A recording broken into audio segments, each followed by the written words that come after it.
in many ways, being seen has become just as important as being skilled. And for many creatives, staying relevant now requires a constant presence in the public eye. Like we were talking about, you don't have to do music, you have to dive into other things. I read from your profile that you've written a book at a point in your career. And I'd like us to talk about the book and how you moved from being a music artist to being an author and having a book. So is it part of you diversifying, or everything is intertwined, or like? Yeah, I think everything is intertwined. There's time for everything, but at some point you get to where you know that this is the time to chip in this other one. Okay, so why did you think that was the right time? I think you wrote the book in 2024. Yes. So interestingly, 2023 or 2022, I had an EP, an extended play, with the same title as this book. The title of the EP is "I Think I Like This Girl." So and then you now wrote it. So I wrote a book. I think I like this girl. So was there like a girl you actually did like, or where did the inspiration come from? It's girls actually, because I'm talking about adolescents. You know where you're coming from, teenagers. Yes, I saw that the book has something to do with adolescents and teenagers. Exactly. So was there like you did an in-depth research and you realized that this is an issue that you want to talk about and you had to put it in? So just what was the experience like? Alright, so actually a psychology major. I read psychology in university. Oh, you should have started from there. So I'm big on finding out the behavioral tendencies around teens, right? So that I feel like that's what informed my making music around that subject, because it's something that I had lived teenage age, and I've had stories around that. So I thought about what I did was that I had to collect experiences of people who had situations with girls or boys when they were teenagers. So I put it together in the book, and now had breakdown of those stories and other experiences I had personally.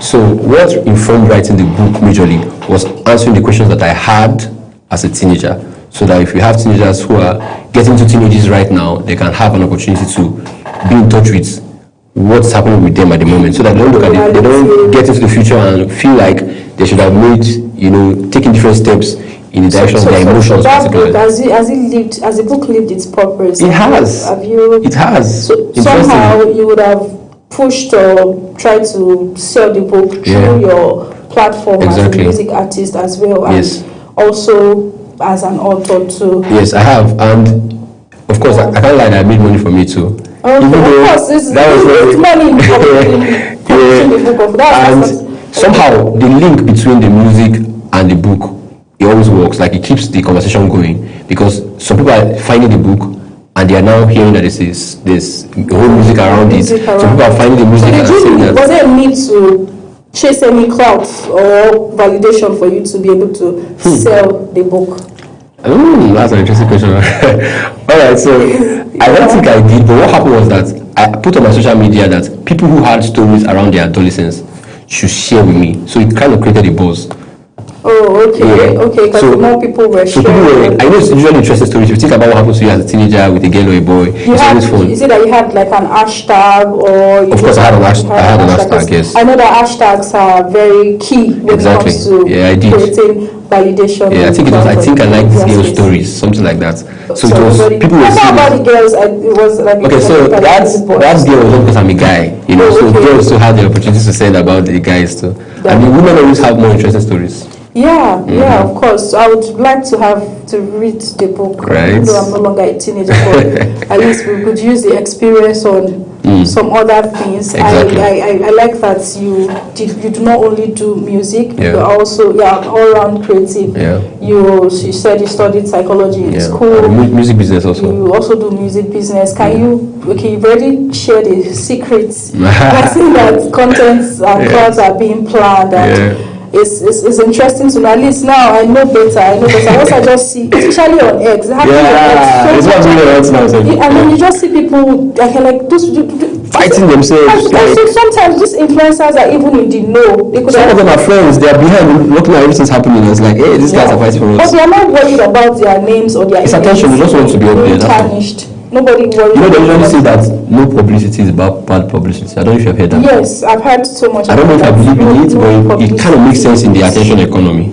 Yeah, and in the creative, Space. in the media Yes, yeah, it space. does. Because in some instances, bad publicity is. I personally believe that bad publicity is bad publicity. Yes, Right, but because the idea is that if people are talking about you for anything, you are talking about you. Yes, and the memory will linger on for so long, even Yes. when you begin to do things that are even good. People will still have that, yeah, but exactly. it seems to work in the media space. Yeah, People okay. just say bad publicity. I know these days attention span is very, people forget easily, so just get them to listen to you for whatever reason, then move on.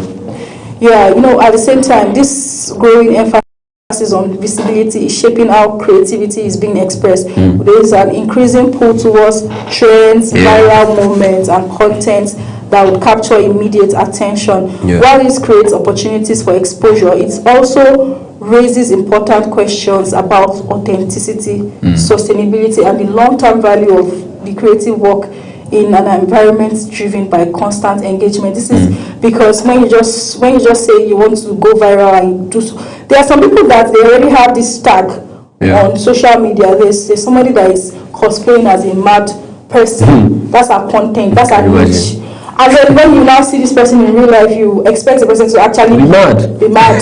But it's not usually the case. That's why when you look at people like, why do you go through? Why do you think this is the best niche for you? They will tell you that it's because of it is more controversial, catchy. So there are men that would cosplay as women, and then they wear costumes. And the bad side of this is that these guys are now being invited to female spaces to come and talk. Yeah, I saw one. Yes, I saw one. I think I'm referring to that exact one. And then they bring them to come and talk. Everything now has to do with clout. Everybody wants it's not about the value of the program. It's about the clout that it can reach, bringing controversial people so that a lot of people will be talking about it. And when you look at it, I don't think it is good enough, especially for the upcoming generation. We already understand the fact that this thing is clout. We are just doing it. It's just business. We are just doing it for attention. But the children we are raising now, they are not seeing it from that angle. They believe that. I think that's how it works. They believe that they could just take a boy believes they could just go and take his mom's wig and then he's going to have and shoot content and it's going to blow up like that. Is there like a measure to put these things in place and okay, you guys cosplaying as men, you don't have to cross the line, and somehow you have to just bring down your actual self, be real in your actual self, so that other people can also see you in that light. Especially if you are popular, popular people, they say you are like role models to the younger generation. So what's your take on? All right, so I feel like as the creator themselves, or you as a creator, you have to be authentic. And what I mean is that you must be self-aware. You must be aware of what you want to achieve.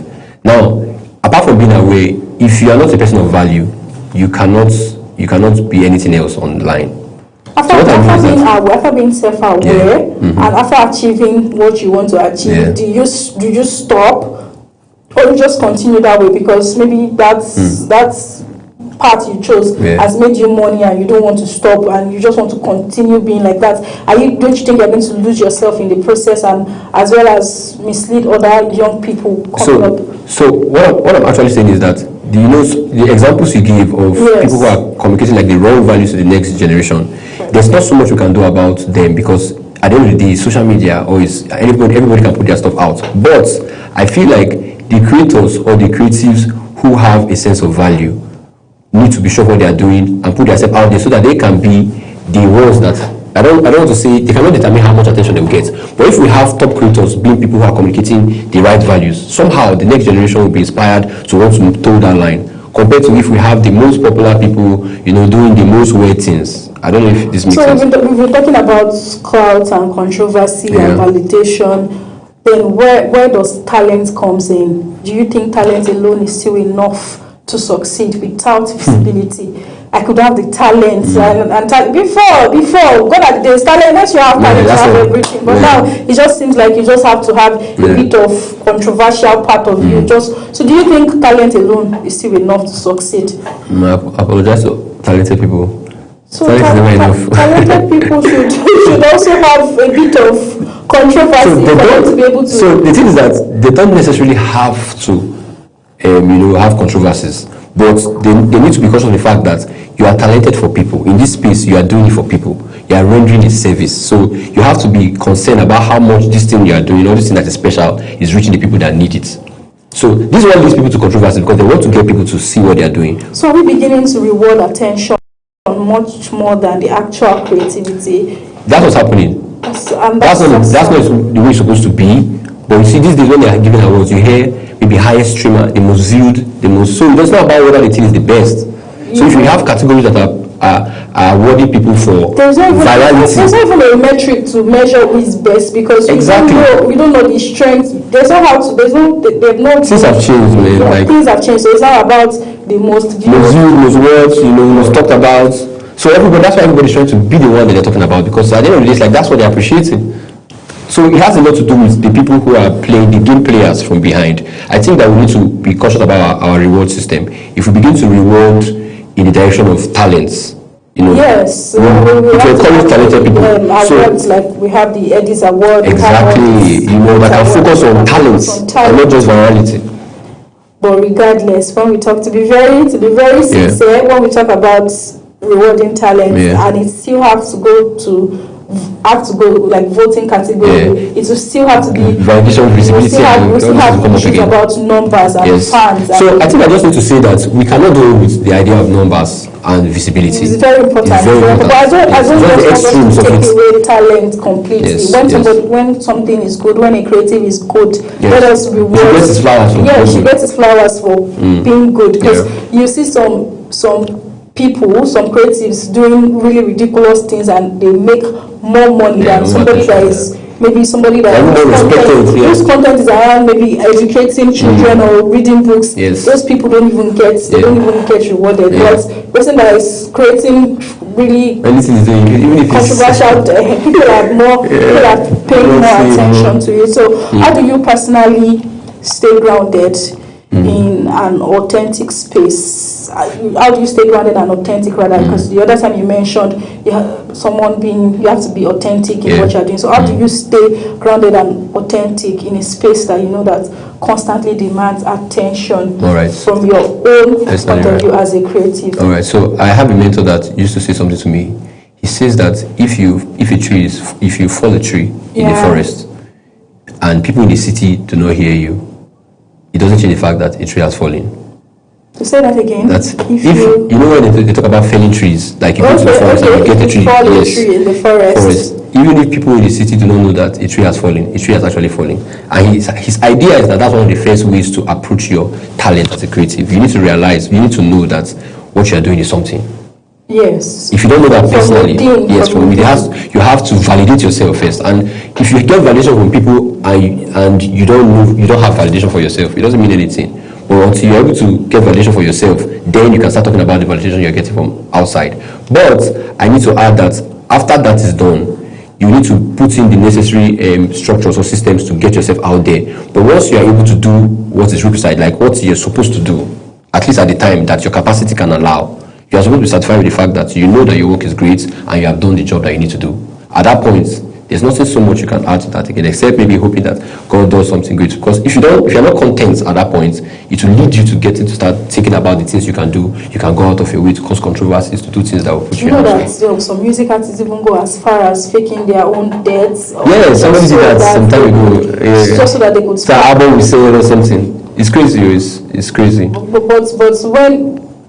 Well, you said there's no bad publicity, but I'm looking at it from the angle. There's bad publicity, but they say there's no bad publicity. I'm looking at it from the angle that if somebody goes to that extreme length to promote an album, and then people see that it's a lie, the trust is already broken. Exactly. Even if you want to bring out 10 more albums in the future, there's already that. I think I just need to add here. What you said here makes a lot of sense, because no matter how crazy we are going right now, trust is still very important. Trust is very. People will always remember you. Yes. Trust that you are not misleading. In fact, brands particularly, there are brands that will not associate with you if you have a controversial, if everything about you is controversy. It doesn't mean there are no other brands that will appreciate you like that. But when it has to do with when you want to do things with corporates, like you want to work with the corporate world, you want to have things to do with people that they are not only in the creative space. 1% of the 1%. Right. At that point now, you will not be getting yourself involved in things that will switch your image or make them feel like this And person. it will be so hard to delete those digital footprints. Internet never forgets. Because the internet never forgets. Even if you delete it, people have screenshots, people have technologies to get things back that you deleted from your ex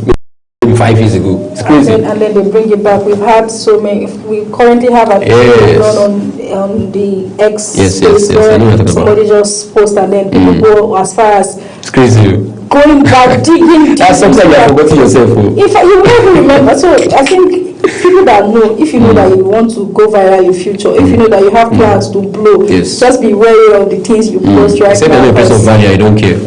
Except that you are not a person of, because sometimes you could just be tweeting or posting what is on your mind, and it's just a random thing. And then 10 years later, they come back to a meaning to it that. In fact, that can now destroy that career that you have built. They call themselves banger boys on Twitter, and then they are out there to haunt you. Whether you can just post God is good, and to them God is good can be twisted into 1,000 ways that will ruin your career. And you begin to look at it that people are now. We are now putting so much pressure on creatives. We are putting so much pressure. So, what are, aside from, of course, I know that you have the mental stress and the emotional trauma, what are the things that you do to just calm yourself down when it comes to all this? Some people just shut down totally, but you're looking at the business side and you're like, no, I cannot just leave. I can't close my shop because of this small controversy.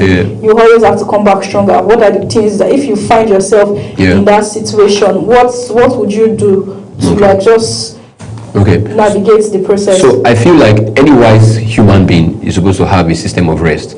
And the idea of a system of rest is not that when you are exhausted, you now decide to rest. So at that point, if that's the situation, your business will suffer because you have not planned for it.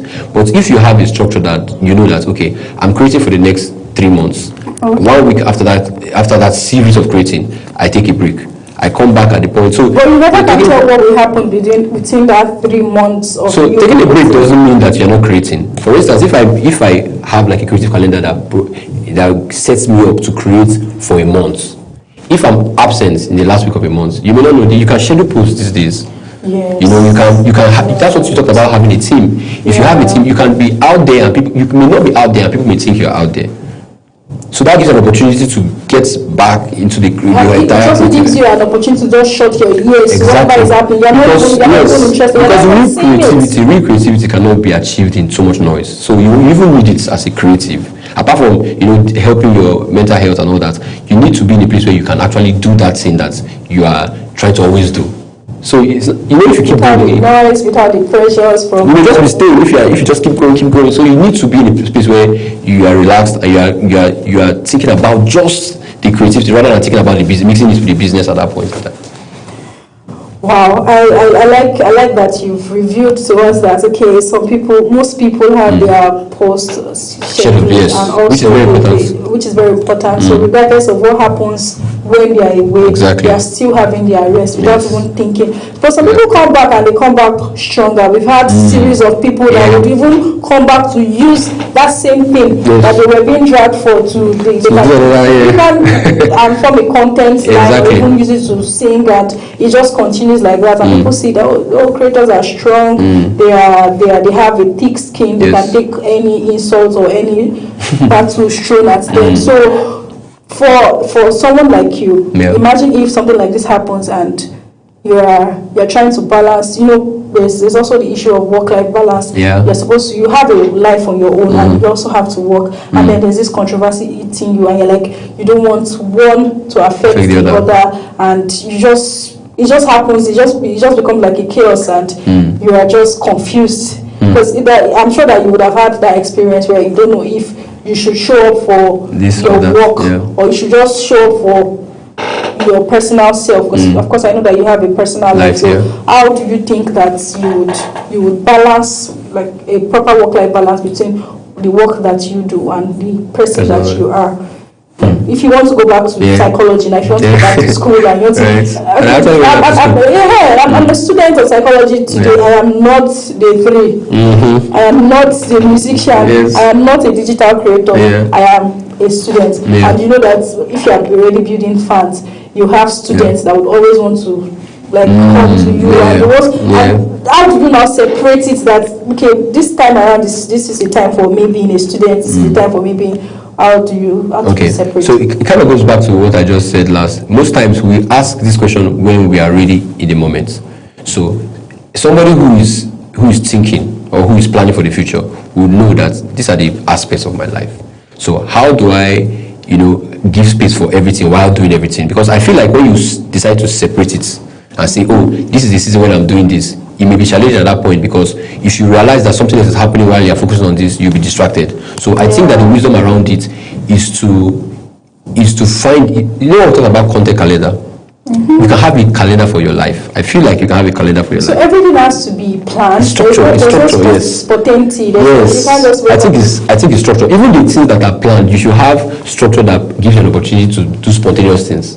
I don't even know what I mean. So the spontaneity has to still be planned. Structure, yes, exactly. Oh, that's interesting to find out. That's because I just used to think that you can just go on and go off. If I want to do this today, I can do this. For instance, if you're a family person and you have a family, how do you decide that this is my family moment and this is my work moment? Exactly the questions I'm asking. And how are you able to separate it? Because sometimes even innocent children get dragged when celebrity parents are being dragged. People bring their pictures and then start trolling them, and you want to protect what you want to protect your family. Which is where the wisdom comes in. If you're a creator, for instance, and let's say you're into like you do skits and all that, if you know that you're not emotionally available to involve your personal, like your family, in your content, don't even start. Like, don't even say, let's say I goes before. Don't start it at all.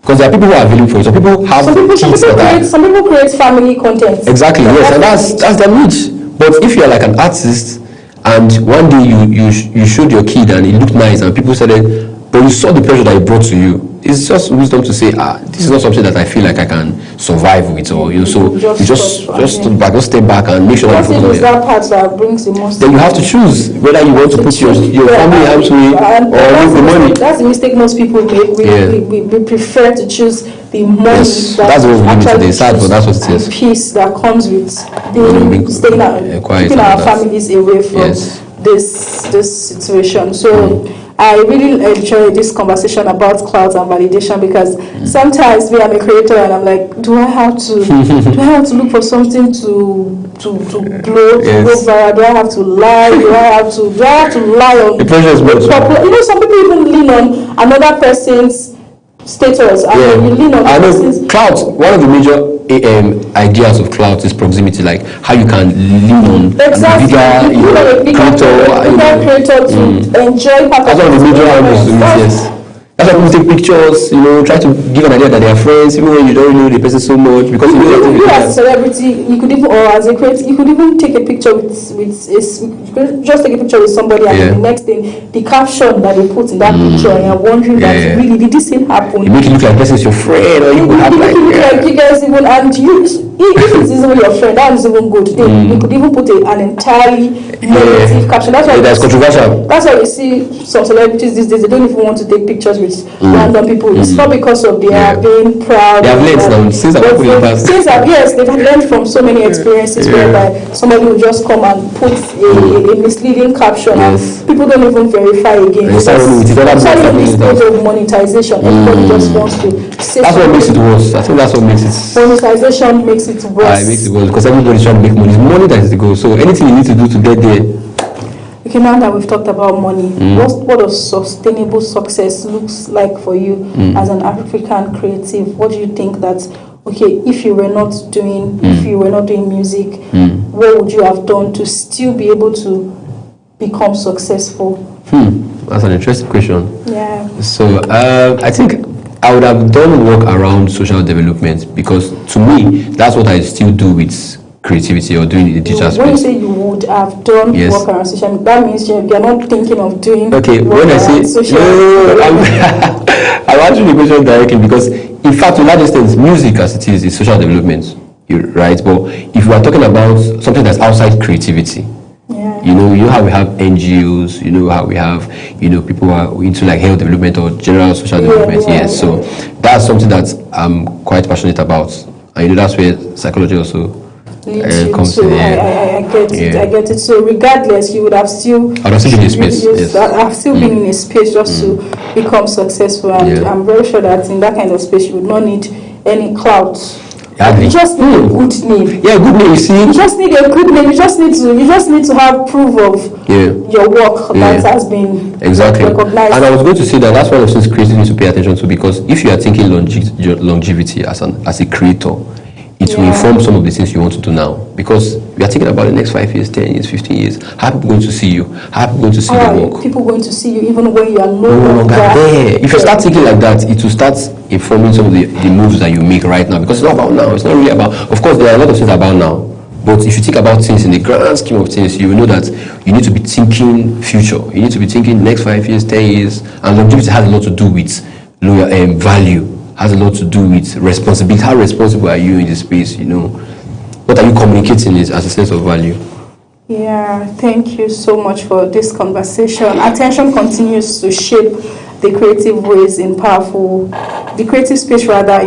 ways, opening doors, creating opportunities, and amplifying voices across the continent. At the same time, it invites reflection on what truly defines value in the creative journey, like you said, whether it is visibility, impact, authenticity, or the message behind the work. Finding that balance remains an ongoing conversation, one that we cannot, of course, talk about it.